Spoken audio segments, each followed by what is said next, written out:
If I asked you who the face or mascot of Nintendo is, I can say with certainty that almost all of you would be thinking of Mario. Super Mario has more or less always been the face of Nintendo ever since they jumped into the video game market back in 1983, and that will likely and hopefully never change. After all, a Nintendo without Mario would just feel plain wrong.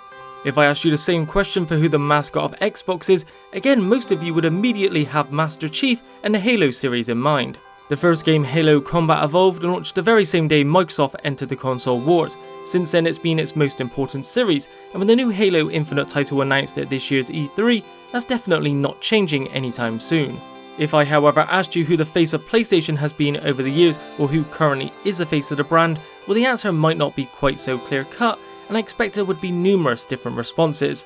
Over the years, PlayStation has had several characters that were deemed close to mascots, from Crash Bandicoot and Spyro during the PS1 era, or Ratchet & Clank and Jak and Daxter during the PS2 era. The last character that's arguably been seen as a face of PlayStation over the last decade is easily Nathan Drake from the Uncharted series. With his story officially wrapped up, we won't be seeing him return in any potential future games, so who could possibly take over the role, or who already has?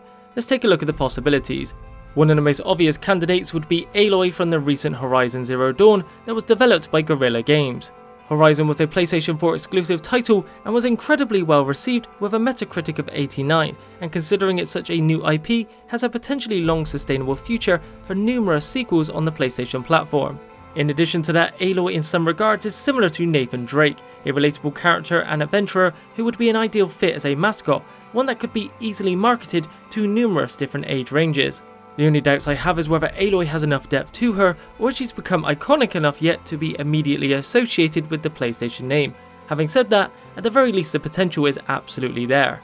The next candidate is, you guessed it, Kratos and the God of War series.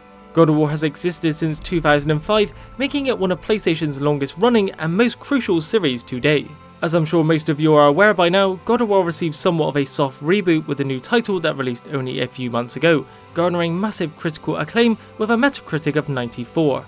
The previous game, set in Greek mythology, featured a Kratos built solely upon anger, revenge and gruesome violence, and although very good games, it's kinda hard to feature a character like that as a mascot for a gaming platform that's targeted at such a broad audience. With the release of the latest PS4 title, we get a Kratos that is a much deeper, less one-tone character who, despite still inflicting plenty of violence upon his enemies, feels far more human. Due to these changes in how well the newest game was received, I personally think this makes Kratos a greater contender for such a role than he's ever been before in the past.